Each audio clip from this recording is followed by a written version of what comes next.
Students, आज हम रैखिक समीकरणों का हल ज्ञात करना सीखेंगे। हम इसके लिए ग्राफ का यूज़ नहीं करेंगे।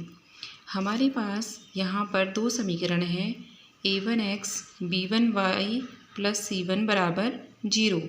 एक पहली समीकरण ये हो गई और दूसरी समीकरण हमारे पास है a2x plus b2y plus c2 बराबर 0। अब इस दोनों समीकरणों के लिए हमें इनका हल ज्ञात करना है।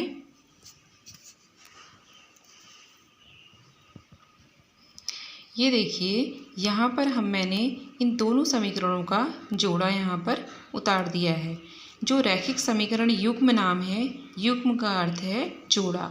ठीक है, तो ये पहली समीकरण है और ये दूसरी समीकरण है।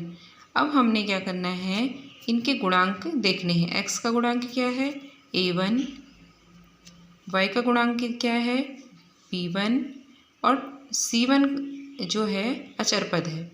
ऐसी दूसरी समीकरण में हमने देखना है x का गुणांक a2, y का गुणांक b2 और तीसरा जो अचर पद है इसमें क्या है c2।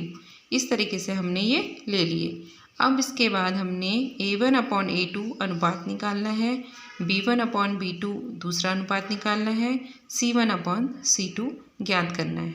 ठीक है, अब जो पहली कंडीशन है हमारे पास वो हमने देखी कि a1/a2 b1/b2 के बराबर नहीं आया, कि यानी कि जो a1/a2 का जो हमने मान निकाला वो b1/b2 के बराबर नहीं आया। जब ये वाली जो आपको कंडीशन प्राप्त होती है तो रैखिक इन दोनों का जो हल है वो क्या होगा, अद्वितीय होगा। यानी कि इससे इन समीकरण युग्मों से हमें एक हल प्राप्त होगा और उस समय रेखाएं कैसी होंगी, एक दूसरे को प्रतिच्छेद करती हुई रेखाएं प्राप्त होंगी।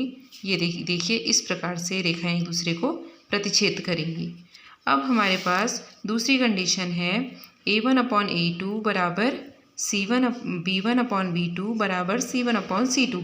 अगर ऐसी कंडीशन आपके पास आती है तो रैखिक समीकरण युग्म के अनेक हल होंगे और रेखाएं कैसी होंगी, संपाती होंगी। ये देखिए इस तरीके से, यानी कि एक रेखा ये है तो उसके भी निर्देशांक वही हैं और दूसरी रेखा के भी वही आएंगे, तो रेखा एक दूसरे को के ऊपर आएगी और रेखा क्या कहलाएगी, संपाती रेखा कहलाएगी। अब हमारे पास है तीसरी कंडीशन।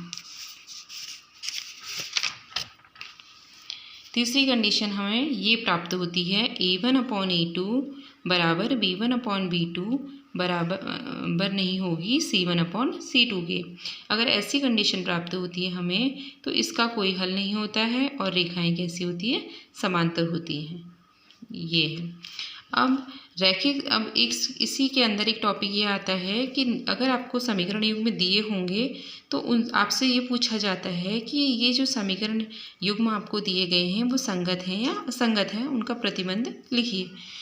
तो जो समीकरण युग्म आपको दिए होते हैं उनके संगत होने का क्या प्रतिबंध होता है। अगर उनका हल निकलता है तो वो संगत होते हैं, अगर उनका हल नहीं निकलता है तो वो असंगत होते हैं। अब हल निकलने के लिए आपके पास जो कंडीशन है, एक हल निकलने के लिए जो कंडीशन है वो क्या है, a1/a2 इक्वल नॉट b1/b2, यानी कि a1/a2 का जो अनुपात है वो b1 और b2 के बराबर नहीं है। और दूसरे अनेक हल होने का क्या प्रतिबंध है, जब तीनों ही आपके बराबर आते हैं तो इस समय अनेक हल होते हैं। तो इस समय जो आपकी ये इनमें दोनों में से कोई एक कंडीशन भी आती है तो जो समीकरण होगा वो क्या होगा, संगत होगा। और असंगत होने का क्या प्रतिबंध है कि अगर उस समीकरण युग्मों का कोई भी हल ना हो तो उसके लिए कंडीशन क्या होती है, a1/a2 का मान b1/b2 के बराबर आएगा, पर जो ये दो मान बराबर होंगे और c1/c2 के बराबर नहीं होंगे तो तब इसका मान क्या होगा, असंगत होगा। चलिए, इसी पर आधारित हम कुछ प्रश्न हैं जो बोर्ड परीक्षा में आए हैं उनको करते हैं। ये देखिए पहला प्रश्न, जांच कीजिए कि समीकरण युग्म x + 3y बराबर 6, 2x - 3y बराबर 12 संगत है। ये आपको ज्ञात करना है। तो सबसे पहले हम पहला समीकरण लिखते हैं, x + 3y बराबर 6, x + 3y बराबर -6 बराबर 0। यानी कि जो आपको समीकरण दे रखा है इसमें 6 बराबर के इधर लिखा है, तो इस समीकरण को हम मानक बनाने के लिए इधर लाएंगे। तो इधर लाएंगे तो इसके आगे क्योंकि प्लस का चिन्ह है, धन का चिन्ह है, तो जब इसका पक्षांतर करेंगे इधर लाएंगे बराबर के, तो वो माइनस का हो जाएगा। x + 3y - 6 बराबर 0। इसकी तुलना अगर मानक समीकरण से करते हैं हम a1x b1y + c1 बराबर 0, तो उससे करेंगे तो इसमें a1 का मान क्या आएगा 1, b1 का मान क्या आएगा 3 और c1 का मान क्या आएगा -6। यहाँ पर c1 आएगा। ठीक है, यहाँ पर c1 आएगा। ठीक इसी तरीके से आपने दूसरे समीकरण के लिए भी कर लेना है। 2x - 3y बराबर 12 है, तो बराबर के इधर 12 लिखा है, वो भी प्लस का है। जब इसको हम इधर लाएंगे पक्षांतर करेंगे तो ये माइनस का आ जाएगा। ठीक है, 2x - 3y - 12 बराबर 0। इसकी तुलना हम मानक समीकरण से करते हैं क्योंकि ये दूसरा समीकरण है, तो इसमें सारे गुणांक हम 2 वाले लेंगे। a2x b2y + c2 बराबर 0। तो a2 का मान कितना है हमारा 2, b2 का मान कितना है -3 और c2 का मान कितना है 12। इससे इसकी तुलना करेंगे, यानी कि a2 के स्थान पे 2 लिख दिया और b2 के स्थान पे -3 लिख दिया। ठीक है, अब हमें अनुपात निकालना है a1/a2। तो a1 का मान कितना है 1 और a2 का मान कितना है 2, तो ये 1/2 प्राप्त हो जाएगा। ठीक इसी प्रकार से हमें b1/b2 ज्ञात करना है। 3/-3, जब ये कटेंगे आपस में 3 × 3 3 × 3, तो ये -1 आएगा। ठीक इसी तरीके से c1/c2 निकालना है। -6 -12, जब ये कटेंगे तो 6 × 6 6 दूनी 12, 1/2 आ गया। माइनस से माइनस कटा, प्लस आ गया। तो आपने देखा कि a1/a2 b1/b2 के बराबर नहीं आया, क्योंकि a1/a2 का मान तो 1/2 आया और b1 और b2 का मान क्या आया -1। तो इस अवस्था में सिर्फ एक हल होगा, अद्वितीय हल होगा, और रेखाएं क्या होंगी एक दूसरे को प्रतिच्छेद करेंगी और इसका हल क्या होगा संगत होगा। तो हमें यही यहाँ पर सिद्ध करना था कि इस समीकरण युग्म का हल संगत है। आपने एक प्रश्न देखा था पहले, और देख लीजिए ये। अब इसी पर आधारित है एक दूसरा प्रश्न। कभी कभी प्रश्न इस तरीके से आ जाता है, बस उसकी भाषा चेंज हो जाती है।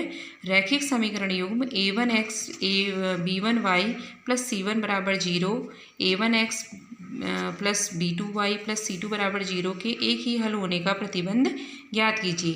एक ही हल होने का क्या प्रतिबंध है, a1/a2 जो अनुपात है वो बराबर नहीं आना चाहिए b1/b2 के। ठीक इसी तरीके से वो अन्य 2 प्रतिबंधों के लिए भी प्रश्न पूछ सकता है। जैसे एक ही हल के लिए पूछा है, तो यहाँ पर ये पूछ सकता है कि अनेक हल होने का प्रतिबंध बताइए। तो अनेक हल कब होते हैं, a1/a2 जब b1/b2 और c1/c2 जब ये तीनों बराबर आ जाते हैं तब एक हल होता है। कभी कभी ये भी पूछ सकता है कि इन समीकरणों के लिए कोई हल नहीं होने का प्रतिबंध याद कीजिए। तो कोई हल कब नहीं होता है, जब a1/a2 बराबर आएगा b1/b2 के और c1/c2 उसके बराबर ना आए। तो इसी प्रकार हमने इस प्रश्न को हल करना है। अब एक तीसरा प्रश्न जो कि बोर्ड परीक्षा में आया हुआ है, ये सारे प्रश्न बोर्ड परीक्षा के ही हैं। बिना आलेखित किए बताइए कि निम्नलिखित रैखिक समीकरणों का युग्म प्रतिच्छेदी रेखाओं या समांतर रेखाओं को निरूपित करेंगे। तो आपके पास 2 समीकरण हैं, आपने ठीक उसी तरीके से मानक समीकरण से तुलना करनी है जैसे हमने पहले की थी। तो a1 क्या प्राप्त होगा 6, b1 क्या प्राप्त होगा -3 और c1 क्या प्राप्त होगा 10। ऐसे ही a2 क्या प्राप्त होगा 2, b2 क्या प्राप्त होगा -1 और c2 क्या होगा -9। तो a1/a2 आपने ज्ञात करना है 6/2, 2 से 6 कटेगा कितना आएगा 3।